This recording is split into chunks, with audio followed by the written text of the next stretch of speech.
Olá, tudo bem?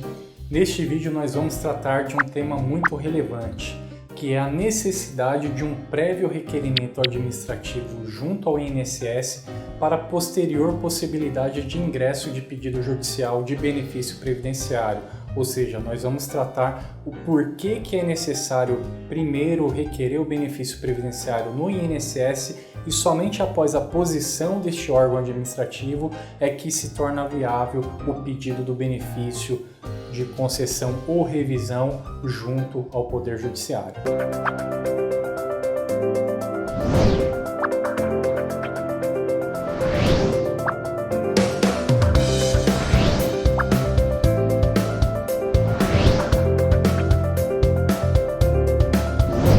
A questão do prévio requerimento administrativo para posterior ingresso de uma ação judicial,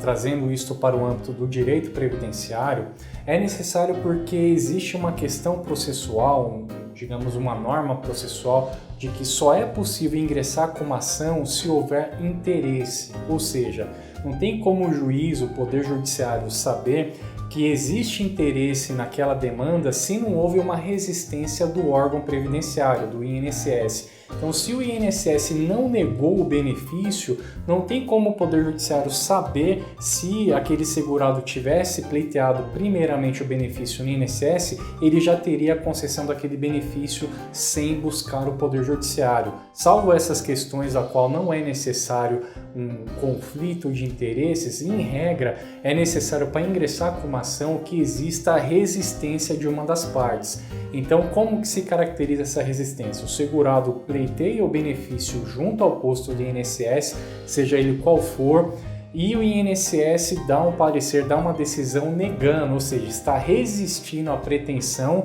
do segurado em obter o benefício com a negativa. Desta negativa, desta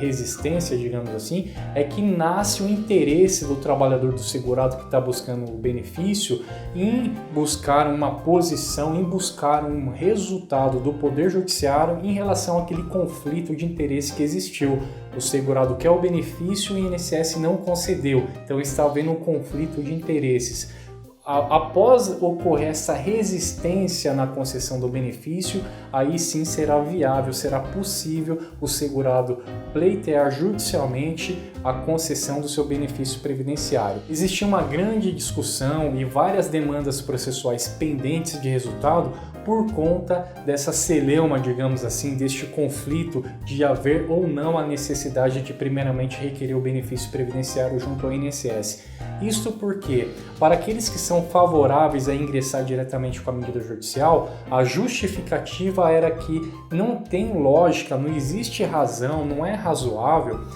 o segurado, submeter o segurado a buscar um resultado previdenciário ao qual ele já sabe, já entende que será negativo. Isso acontece muito, por exemplo, quando vai enquadrar uma atividade especial, muitas vezes o INSS não realiza esse enquadramento, ou até mesmo numa perícia médica para fins de benefícios por incapacidade. O segurado, o trabalhador, já sabe a posição do INSS ou de um determinado perito e entende que ele vai negar aquele requerimento. Então, para não perder esse tempo, para ele não ser humilhado no INSS, não passar dor de cabeça, ser constrangido muitas vezes pelos funcionários do INSS, ele busca aí um auxílio de um profissional da advocacia ou até mesmo da assistência judiciária para ingressar diretamente com pedido judicial sem a necessidade de passar pelo INSS, pelo requerimento administrativo. Porém, não há como tomar essa medida por conta da decisão final que colocou fim nessa discussão do Supremo Tribunal Federal em sede de recurso extraordinário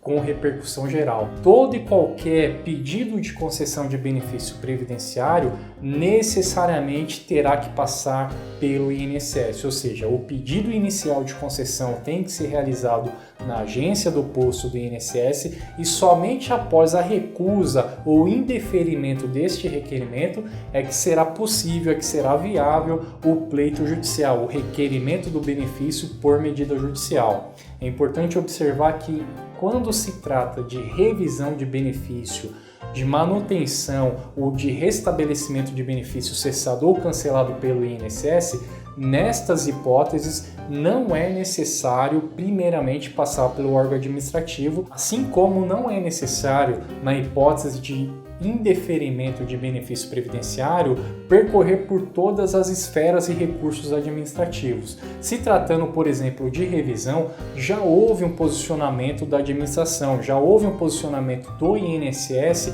na hora de realizar o cálculo e a concessão daquele benefício, muitas vezes de forma equivocada. Assim, já houve uma resistência ou já houve um erro, um equívoco do INSS, que daí nasce um interesse processual necessário para que o segurado pleiteie a sua revisão diretamente por uma medida judicial e não seja obrigado, neste caso, de passar primeiro pela Previdência Social requerendo a revisão junto ao INSS para depois ingressar com a medida judicial. Embora seja possível sim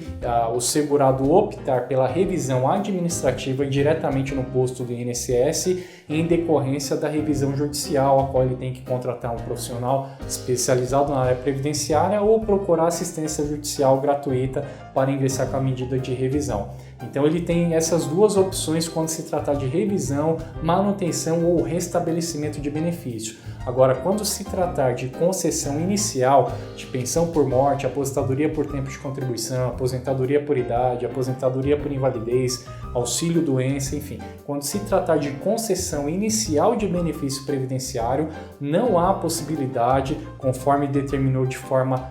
final, o Supremo Tribunal Federal colocou um ponto final nessa discussão, não há como o segurado pleitear diretamente na Justiça a concessão do seu benefício sem antes ter uma resposta do requerimento feito previamente no INSS. Após o resultado do INSS, sendo esse resultado negativo e com a cópia integral desse procedimento, desse processo administrativo, aí sim será viável, será possível o pleito judicial.